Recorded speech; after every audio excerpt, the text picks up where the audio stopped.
अस्सलामुअलैकुम। Straight talk में खुश आमदीद। आपके साथ मैं हूँ आयशा बख्श। पाकिस्तान में इस वक्त शिमाल से लेकर जनूब तक पानी एक इम्तिहान बना हुआ है और नाकाम गवर्नेंस निज़ाम ज़िंदगी को मफलूज किए हुए है।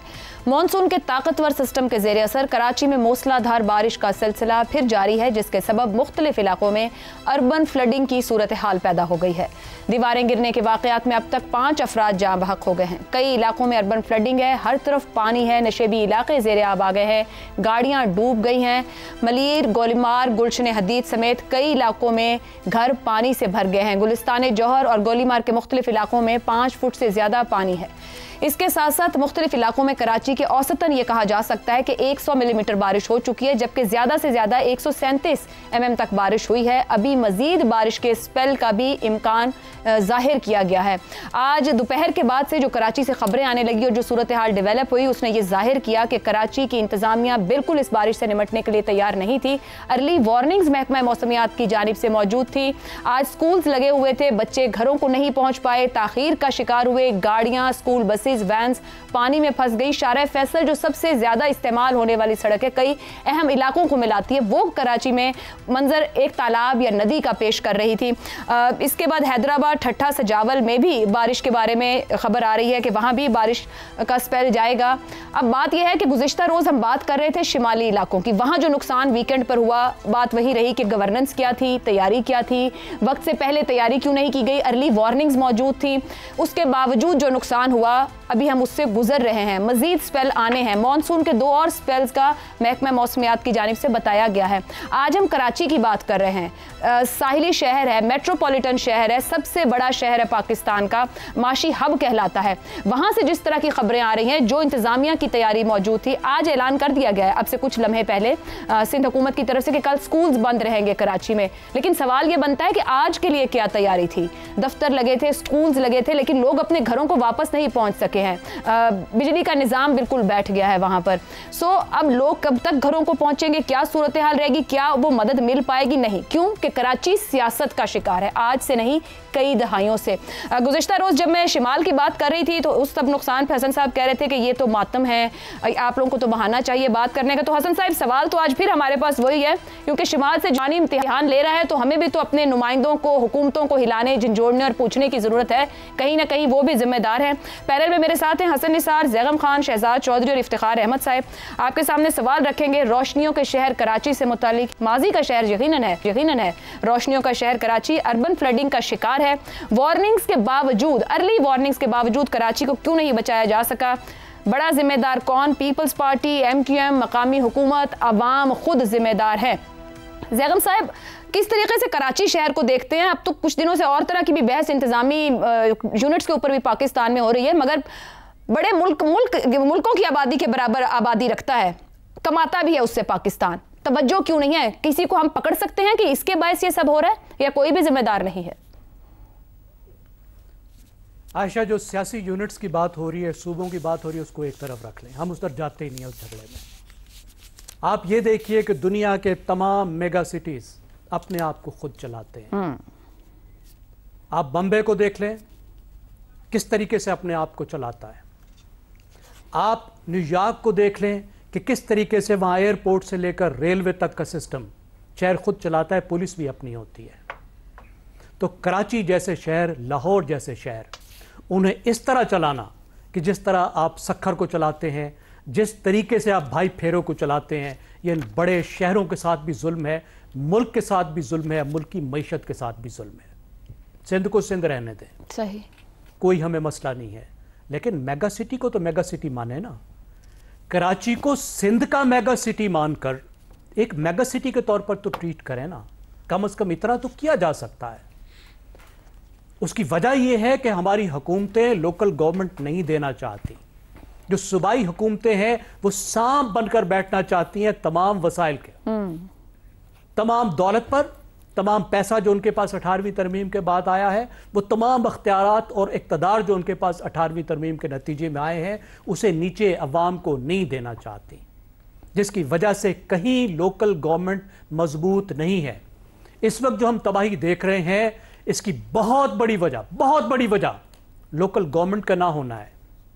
ये जितनी जोनिंग होती है, ये जितनी प्लानिंग होती है, ये जो दरियाओं से लोगों को दूर रखना होता है, घरों की तामीर के असूल जो हैं उनके मुताबिक घर बनवाने होते हैं, लोगों को तैयार करना होता है, ये सारा लोकल गवर्नमेंट का काम होता है। तो हम गिलगित बल्तिस्तान से कराची तक जो देख रहे हैं, ये गवर्नेंस का नौहा है, और इस नौहे में जो सबसे बड़ा नौहा है वो लोकल गवर्नमेंट का नौहा है। सही। मैं पहले भी अर्ज कर चुका हूं, जो नेचुरल डिजास्टर्स होते हैं ये नेचुरल होते ही नहीं है। वार्थ इंस्टीट्यूट ने तो खूबसूरत एक बुक लिखी थी, पेपर जी, अननेचुरल डिजास्टर्स उसका टाइटल था, कि ये गैर फितरी होते। क्यों गैर फितरी होते हैं? इस वजह से गैर फितरी होते हैं कि ये डिजास्टर्स नहीं मारते। कल चौधरी साहब बता रहे थे कि अमेरिका में कितने कितने बड़े तूफान आते हैं, बाकायदा आते हैं, कुछ नहीं होता। दुरुस्त।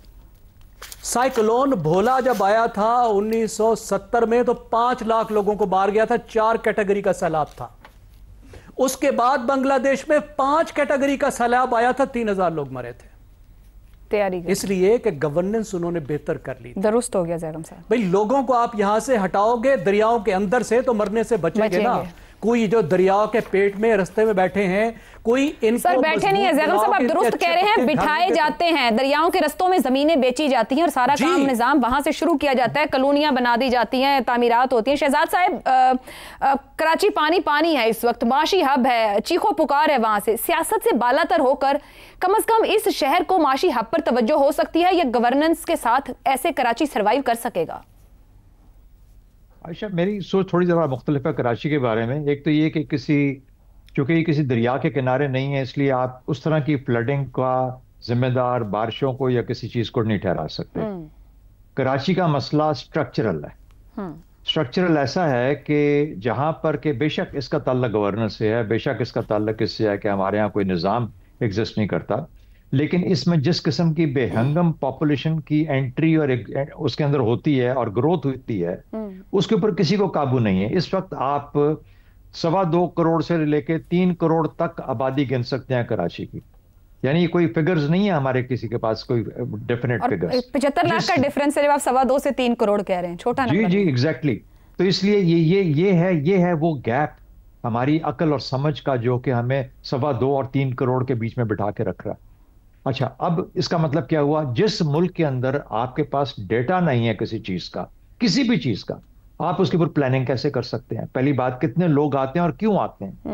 क्या वजह है कि बाकी मुल्कों से लोग उठ के सारे का सारा कराची को भरा जा रहा है? जिस किस्म की कॉलोनियां बनाई जाती हैं, जिस किस्म के वहां पे जो मामलात हैं, जिस किस्म की जमीनें और बेची जाती हैं, और जो घपले और फ्रॉड वहां पे हो रहे हैं, और बेहंगम ग्रोथ जो है लोगों की, उसने तमाम रास्ते पानी के निकासी के बंद कर लिए। तीसरी बात, बारिशें कराची में हर दफा मानसून में नहीं होती हैं, बरसात के मौसम में अब जरा ज्यादा होती हैं, पहले इतनी ज्यादा नहीं होती थी। लेकिन ये इसका फिनोमेना उस तरह से है कि अगर आप समर्स के अंदर, गर्मियों में जो वेदर पैटर्न्स हैं, एक लो बनता है, हवा का लो जिसे कहते हैं। हमारे यहाँ चूंकि अब खबरों में ये मौसम का हाल नहीं बताया जाता, इसलिए किसी को समझ भी नहीं है। तो जब भी हिंदुस्तान के ऊपर 2-3 किस्म के लोज होते हैं, एक लो ऊपर को जाता है और एक नीचे, जब लो नीचे को शिफ्ट कर जाता है राजस्थान की तरफ, तो कराची पे जो हवाएं होती हैं, मानसून हवाएं, उनका आना और उसका सैलाब आने का खतरा ज्यादा बढ़ जाता है। इसका ताल्लुक किससे भी होता है कि गर्मी कितनी पड़ी है सिंध के अंदर और राजस्थान के अंदर, जिससे अंदाजा होता है कि कराची में इस वक्त बारिश कितनी होगी। अब ये काम मई जून के हैं, अप्रैल मई जून के, आज हम अगस्त में बैठे हैं, तो इन बारिशों का उस वक्त पता होना चाहिए था। मुर्तजा वहाब साहब जो हैं, क्या उनको इन चीजों का पता है जिनका मैं जिक्र कर रहा हूं? कुछ अंदाजा है? और अगर नहीं है तो कम से कम किन लोगों से पूछ लें। उनको क्या ये पता है कि मैंने कुछ लोगों को बुला के उनसे पूछना है कि इस दफा किस तरह के, कि एनडीएमए पे ही सबका इन्हिसार है, और एनडीएमए पे जो बैठे हैं उनको पता है इन चीजों का कि नहीं पता? तो मेरा कहने का मतलब ये है कि जहां पर इन लोगों को, आपको ये नहीं पता कि आपके पास आने क्या वाला है, कौन सी उफ्ताद आने वाली है, तो तैयारी कैसे होगी? 35 फुट है सिर्फ इसकी 35 फीट ऊंचाई सतह समंदर से कराची की। अच्छा, अब इतना जब सतह समंदर से, तो पानी का जो बहाव है वो तो तकरीबन है ही नहीं, बहुत कम है। कहीं पे 7 फुट है, कहीं पे 17 फुट है, कहीं पे 35 फुट है।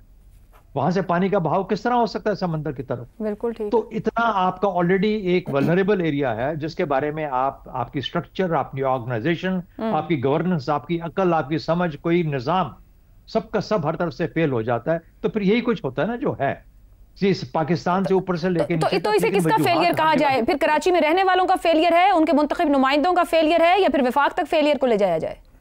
मैं एक बात कहूंगा, बर्क गिरती है तो बेचारे मुसलमानों पर, और मुसलमानों का नौहा हसन निसार साहब से बेहतर कोई नहीं पढ़ सकता कि मुसलमानों का जो हाल है तालीम से दूरी का, और उससे ज्यादा मतलब अक्ल और समझ और फहम। हमारा क्या है, हमें तेल बेचो, पैसे कमाओ और गाड़ियां बड़ी बड़ी खरीदो। वो ना तालीम के साथ तल्लक है ना समझ के साथ। जो तालीम पढ़ लेता है वो बाहर यहाँ अमेरिका में या किसी इंग्लैंड में जाके बैठ जाता है, पाकिस्तान के मुल्क वापस जाके अकल नहीं दे पाता। हमारी यूनिवर्सिटियां बिल्कुल बांझ होकर रह गई। इस वजह से ये हमारा मसला है। हम ना सिर्फ ये कि हम मुसलमान हैं अल्लाह की मेहरबानी से, लेकिन हम ऐसे मुसलमान हैं जो बिल्कुल अपनी हिम्मत और जवाब नहीं करते। तालीम और फहम और अकल को हमने छोड़ दिया हुआ है और हम उस तरह के मुसलमान होकर रह गए। इफ्तिखार साहब, इस सारी सूरत हाल में मगर जिन लोगों के मामला चलने हो वो तो चलते हैं, लोगों की फैक्ट्रियां भी चलती हैं, जाती तौर पर कारोबार भी चलते हैं और कराची में रह के भी चलते हैं। सिंध का बड़ा सियासी मसला नजर आता है। पीपल्स पार्टी अंदरूनी सिंध से वोट लेती है, कराची सूबे पे तो हुकूमत बनाती है, कराची में मेयरशिप रख लेती है, मगर ये शिकवा वहां के लोगों को रहता है कि कराची की उस तरह से रिस्पॉन्सिबिलिटी नहीं लेती है। अब तो चौथा दौर चल रहा है पीपल्स पार्टी का, तो कराची को बदल जाना चाहिए था इन 4 अदवार में। बिल्कुल, मैं आपसे इत्तेफाक करता हूँ। कम से कम बुनियादी तब्दीलियाँ तो लाजमी आनी चाहिए थी जब चौथा दौर है, और उन बुनियादी तब्दीलियों में ये भी था कि स्ट्रक्चरल चेंजेस करनी चाहिए। जो आज मेयर है वहाँ का, वो वहीं का पैदाइशी है, वहीं का रहने वाला है, उसका ख़ानदान वहीं का रहने वाला था, तो उसको तो पता है कि क्या प्रॉब्लम क्या थी। तो उन प्रॉब्लम्स को अगर स्टडी करता और उनका हल ढूंढना शुरू कर देते ये लोग, तो इतने सालों में बहुत बेहतरी हो जाती। ये भी हमारे एक दोस्त ने कहा कि डाटा का ना होना। अब ये बात बिल्कुल ठीक है कि हिंदुस्तान पे लो जो थे क्लाउड्स राजस्थान की जानब से, अहमदाबाद, गुजरात, राजकोट और भोजपुर में आज से कई दिन पहले से वो मौजूद थे, नज़र आ रहे थे, और अंदाज़ा लगाया जा सकता था कि ये इनकी रफ्तार क्या है और ये किधर को जाएंगे। तो साहब अर्ली वार्निंग्स मौजूद हैं और अभी भी 22 तारीख तक का वक्त दिया गया है कि ठीक है, तो 22 तारीख तक तो कुछ भी नहीं होगा ना। 22 तारीख तक तो एक मोरी भी नहीं बेहतर हो सकती। जो आपने बुनियादी सवाल उठाया वो असल बुनियादी सवाल है कि गवर्नेंस ख़त्म होगी। जब मैं कहता हूँ ना बैड गवर्नेंस, तो बेहंगम ग्रोथ किस वजह से है बैड गवर्नेंस? अगर लोग बगैर किसी वजह के कंस्ट्रक्शन कर रहे हैं और पूछने वाला कोई नहीं है तो फिर बैड गवर्नेंस। अगर नाले और नदियों में लोग आके घर बना रहे हैं, again A question of bad governance. अगर उनको ये पता नहीं कि अगर 14 इंच पानी आएगा या 18 इंच पानी आएगा तो कितना पाइप बिछाना है सीवरेज का, तो ये भी बैड गवर्नेंस है। उनको इंटरेस्ट ही नहीं है, सीधी सी बात है। ये बात बिल्कुल ठीक है। मैं आपको बताऊं, हमारी तमाम तबाहियों की वजह यह है कि हमारे पास गवर्नेंस नाम की कोई चीज़ नहीं है। आप कह रहे हो कि इतने सालों से वहाँ पे है, तो इतने सालों से तो आदमी को वैसे समझ आ जाती है, एक आम आदमी को समझ आ जाती है। क्या वसाइल नहीं है, नीयत नहीं है, डाटा तो सब मौजूद, दुनिया लिख रही है हमारे ऊपर। इफ्तिखार साहब अर्ली वार्निंग्स मौजूद होती हैं। बाबा अर्ली वार्निंग की कहानी और है। किसी ने प्रोग्राम करना है, कई खरब रुपया लगाया गया अर्ली वार्निंग के लिए, वो खरबों रुपया किधर गया एक नई डिबेट है। सर तो 22 के बाद तो वैसे ही तैयार होना चाहिए था ना सिंध हुकूमत को। तो खास मैं तो आयशा आपके साथ इत्तेफाक करता हूँ कि इतने सालों से अगर हुक्मरानी है, पता लग जाता है पानी कहाँ से आएगा, किधर को जाएगा, बहेगा किधर को, कितनी स्पीड पे जाएगा, 1 इंच बारिश होगी तो क्या करना है, 10 इंच बारिश होगी तो क्या करना है। इतने सालों से अगर ये बात समझ नहीं आ सकी तो मैं इसको बैड गवर्नेंस कहता हूँ। ये बैड गवर्नेंस है और इसकी तमाम तर जिम्मेदारी उन लोगों पर जो हुक्मरान हैं, जो उनके महकमे हैं, ये उनकी जिम्मेदारी थी। और आज शहरियों को जो दिक्कतों का सामना है, इसकी तमाम तर जिम्मेदारी वहाँ के हुक्मरानों पर है, मेयर पे है और वहाँ के चीफ मिनिस्टर के ऊपर है। इसमें कोई दो राय नहीं हो सकती और अगली दफा इससे भी ज्यादा मुश्किल हालात पैदा होंगे। मैं कह रहा हूँ कि वार्निंग है। मुझे तो डर है कि ये बादल जो है ये अंदरूनी सिंध लाड़काना वगैरह की तरफ में चले जाएं, तो वहाँ पे क्या हाल होगा? अगर हैदराबाद में चले गए तो फिर वहाँ पे क्या होगा? क्या वहाँ पे कोई इंतजाम किया है इन्होंने? ठीक हो गया। सवाल ये है, बैड गवर्नेंस है और ये उसका मुंह बोलता सबूत है। हम ताना मारते हैं केपीके वालों को कि भाई तुम इतने साल से वहाँ पे हुक्मरानी कर रहे हो, क्या कर रहे हो? ठीक हो गया। तो आप तो उससे ज्यादा हुक्मरानी कर चुके हो। हसन निसार साहब, गवर्नेंस पे बात हो रही है कि गवर्नेंस नहीं है जिसके बायस ये सूरत हाल है। क्या वाकई कराची में गवर्नेंस नहीं है? पीपल्स पार्टी का चौथा दौर है, दीगर सियासी जमातों ने भी अपना अपना हिस्सा डाला है, किसे जिम्मेदार कहा जा सकता है? मैं ही जिम्मेदार हूँ और किसने होना है? पहले एक मैं कि खुश होता था दरिया की रवानी देखकर, कांप उठा हूँ गली कूचों में पानी देखकर। ये जो आपने इस्तिलाहें इस्तेमाल की हैं, माशी हब, गवर्नेंस, निज़ाम ज़िंदगी, तो आपको मुबारकबाद ही मैं पेश कर सकता हूँ। बिजली का रोना भी आपने रोया है, अभी हैवी ड्यूटी जनरेटर चल रहा है और बिजली आ जा रही है। या तो मरदूदो अपने पास रखो, घंटा एक आ रही है और जा रही है, ये जो अभी जो गैप है। तो बाकी ठीक क्या है मुझे समझ नहीं आती, पता नहीं हमारे को मैं तो प्रोफेशनल आदमी नहीं हूँ, उसी का कोई तकादा होगा, लेके बैठ जाते हैं वही मातम, रोज का मातम है। सर अहम बात है, शहजाद साहब ने ऊपर कहा कि 2.25 से 3 करोड़ कराची की आबादी है। सर हमें नंबर ही पता नहीं है। सुन ले, रोज लाश घर आएगी तो आहिस्ता आहिस्ता अहले खाना के आंसू खत्म हो जाते हैं। आप लोग उस पे रहो, मैं नहीं इस पे कमेंट, मैं ये इस काबिल भी नहीं है सिचुएशन कि इस पे कमेंट किया जाए, इस पे मैं क्या बात करूं। सर अफसोस की तो बात है कि चंद घंटों या मिनटों की बारिश ने 5 जानें ले ली कराची में।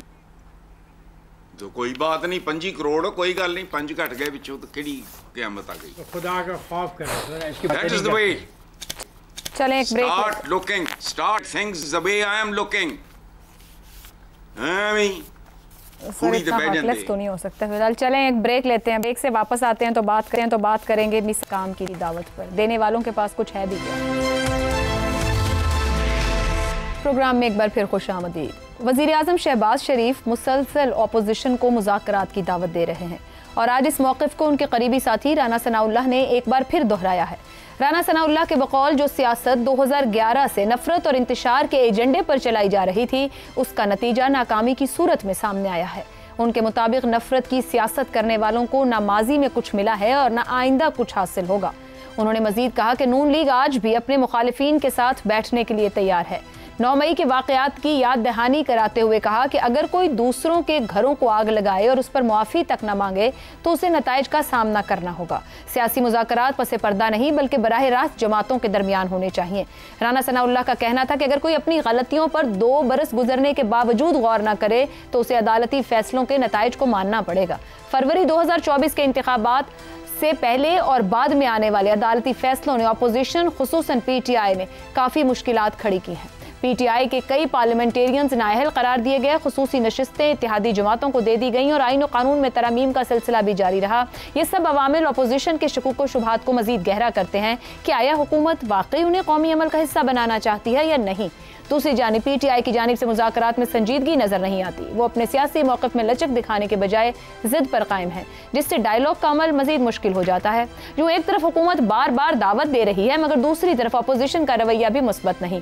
असल सवाल यह है कि क्या मौजूदा हुकूमत हकीकतन अपोजिशन को मिसाक़ इस्तेहकाम में शामिल करने की पोजीशन में है भी, या ये सिर्फ सियासी दबाव कम करने की कोशिश है। इसी पर पैनल के सामने सवाल रखेंगे। शहबाज शरीफ के मिसाक़े इस्तेहकाम की दावत, हम अभी भी हरीफ के साथ बैठने को तैयार हैं। राना सनाउल्लाह, इंतखाबात के नताइज, अदालती फैसले, नाअहलियाँ, सजाएं, तरमीम, क्या शहबाज हुकूमत मिसाक़े इस्तेहकाम देने की पोजीशन में है? हसन निसार साहब। देखें, बैसाखियों पे खड़े लोग खुद जो टुंडे मुंडे हैं, ये किसी पोजीशन में हैं ना हो सकते हैं। इनकी औकात हैसियत ये भी जानते हैं। अच्छा, और क्या आप उनकी हकीकत, असलियत और तारीख से वाकिफ़ नहीं? मुझे बताओ, मिसाक़ जमहूरियत ने जमहूर को यानी अवाम को क्या दिया? फ्रॉड था। वो मिसाक़ मुक़मुक़ा था जिसके नतीजे में आज दोनों बैठे हैं। कभी अंतड़ियाँ निकालनी थी, कभी सड़कों पे घसीटना था और लूटा माल निकालना था। अब अच्छा देखो, नाम नेहाद मिसाक़ इस्तेहकाम भी ऐसा ही होगा।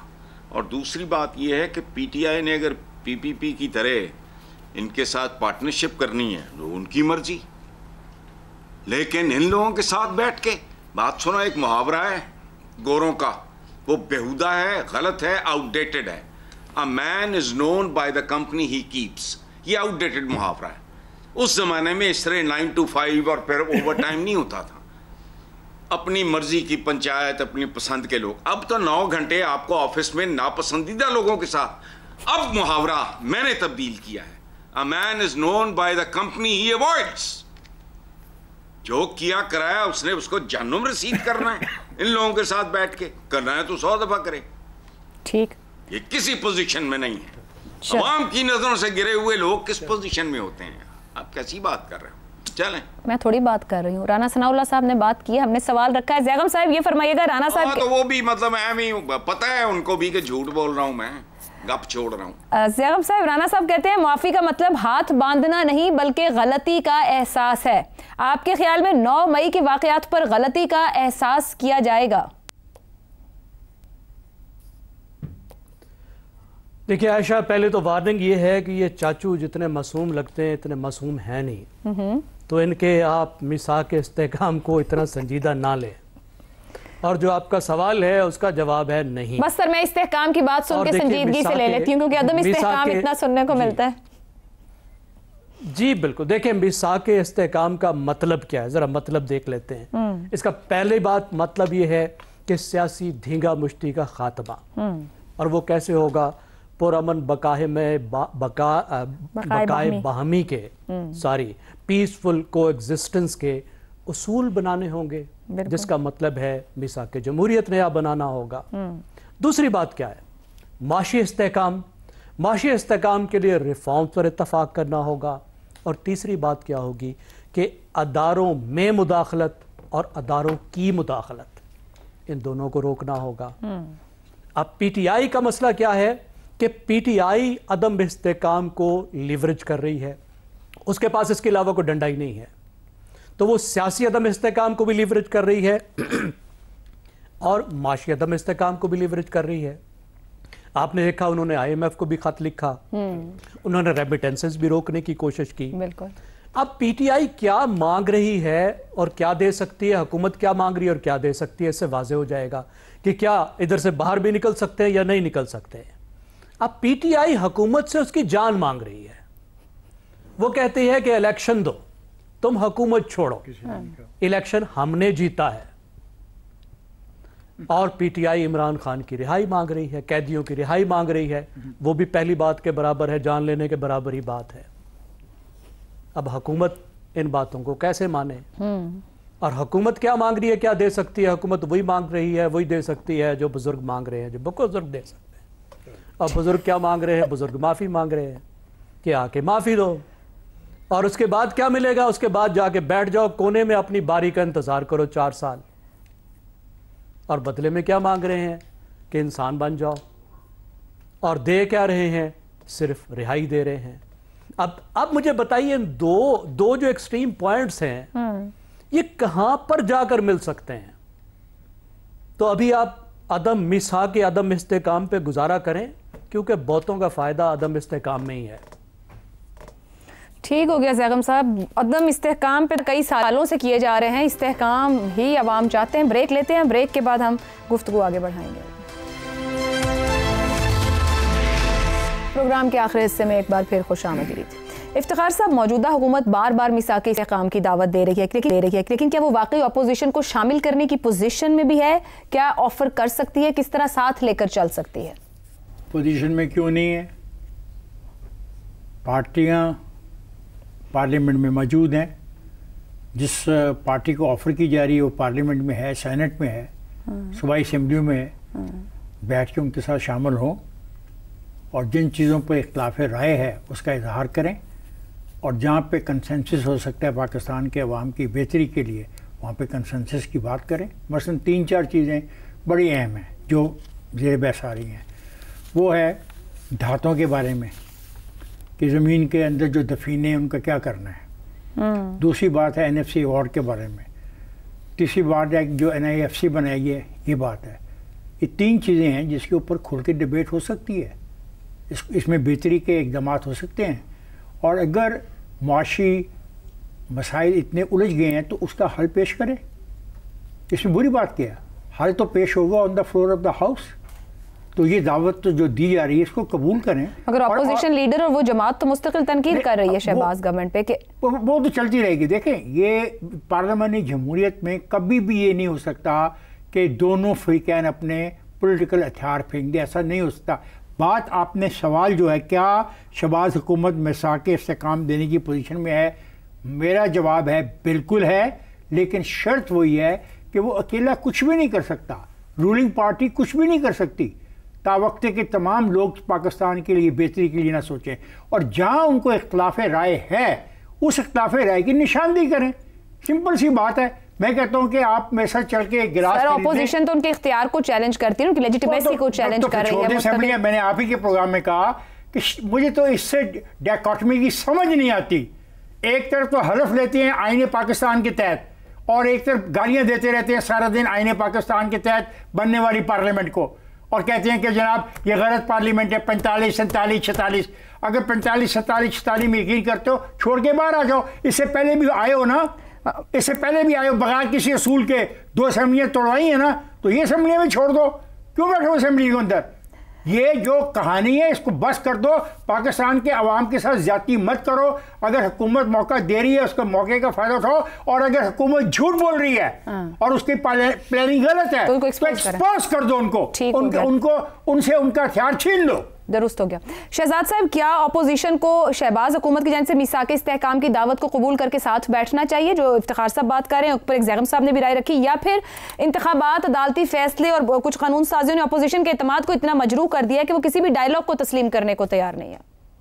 आयशा, इससे फर्क नहीं पड़ेगा मेरे ख्याल में तो बिल्कुल से। वजह यह है कि जिस तरीके से हम मसले को फ्रेम कर रहे हैं ना सियासी सतह के ऊपर, वो मसला फ्रेम ही गलत हो रहा है। मिसाल के तौर पे राना सना साहब के 2-3 में आपको आपने जो आपने बोला, जी जी, जो आपने बताया हमें उसके उसमें वो कहते हैं सियासी हरीफ। अच्छा, अब सियासी हरीफ तो उनका पाकिस्तान पीपल्स पार्टी है। इलेक्शन जब होंगे तो पाकिस्तान पीपल्स पार्टी उनके मुखालिफ इलेक्शन लड़ेगी, वो सियासी हरीफ होता है। लेकिन आज उनके साथ हुकूमत में बैठे हुए हैं, वो एक कन्वीनियंस है, वो एक तरीकाकार है, वो एक निज़ाम है, उसके तहत वो बैठे हुए हैं। तो सियासी हरीफ होता है, सियासत में सियासी दुश्मन नहीं होता। वो जो जुबान इस्तेमाल कर रहे हैं वो सियासी दुश्मन के लिए इस्तेमाल कर रहे हैं। जब आप दुश्मन आप कोई होता है तो उसको तहस नहस करना होता है, या वो रहेगा या मैं रहूं। इसको आप पीटीआई के ऊपर भी लगा सकते हैं। पीटीआई जब ये जुबान इस्तेमाल करती है तो मेरा नहीं ख्याल कि वो पीटीआई ये जुबान ये सियासत की जुबान समझी है या सियासत का मकसद समझी है। दूसरी पार्टी ऑपोजिशन जो होती है वो दुश्मन नहीं होती, वो आपकी हरीफ होती है। और हरीफ का मतलब ये होता है कि आपने किसी अच्छे मकसद के लिए आपस में मुकाबला करना है। अच्छा मकसद क्या है कि अवाम की फलाह व बहबूद, रियासत का इस्तेहकाम, ये वो चीजें लेके आगे चलनी है। ये मकासद हैं सियासत के। अब अगर एक इमारत की बुनियाद ही गलत सोच के ऊपर है कि वो मेरा दुश्मन है, तो दुश्मन को तो खत्म करना होता है फिर। तो ये जुबान, जब तक ये जुबान नहीं बदलेगी, मुहावरा नहीं बदलेगा, जब तो उस वक्त तक उसमें असर नहीं आएगा, जब तक वो असर नहीं आएगा या गलत असर आएगा, और जब तक असर सही वाला नहीं आएगा, उस वक्त तक इनके बैठ के बात करने का फायदा ही कोई नहीं है। गो के जब इफ्तिखार साहब ने 3-4 चीजें बताई, वो बिल्कुल मैं एग्री करता हूं कि अगर और कुछ नहीं तो इन 3-4 चीजों के ऊपर एग्री कर जाओ, मान जाओ कि यार ठीक है ये रास्ता है। लेकिन उससे बड़ी बात क्या आपके अपनी सोच और दिमाग के अंदर सियासी दुश्मन है या सियासी हरीफ है? मैं तो सियासी हरीफ कहूंगा। वो भी हरीफ है, और एक हरीफ आपके साथ हुकूमत में बैठा है क्योंकि वो एक जमहूरियत के निजाम की रिक्वायरमेंट थी, वो साथ बैठ गया आपके, या किसी ने बिठा दिया, या उसको खुद अपना फायदा था।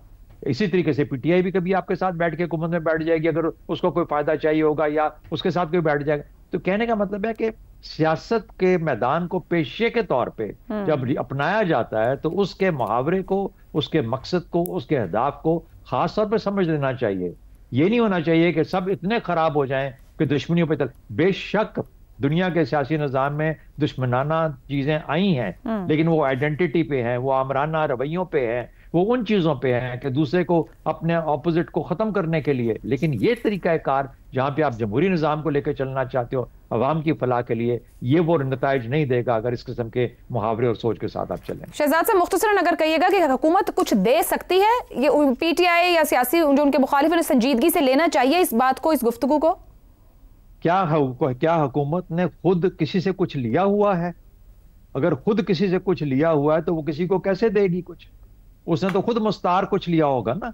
अब ये वो बात है जिसके ऊपर हम बुनियाद बना के इस निज़ाम को पूरे के पूरे एक चीज समझनी चाहिए कि हम जिस माहौल में जिस जगह बैठे हैं, ये हमारी बदकिस्मती है या खुशकिस्मती है, जैसे भी आप सोच लें। जहां पे थे वहां से जब हैं, यानी मैं 2022 की बात करूं, 2022 में जो थे वहां से आप 2025 में आपको बेहतरी नजर आती है।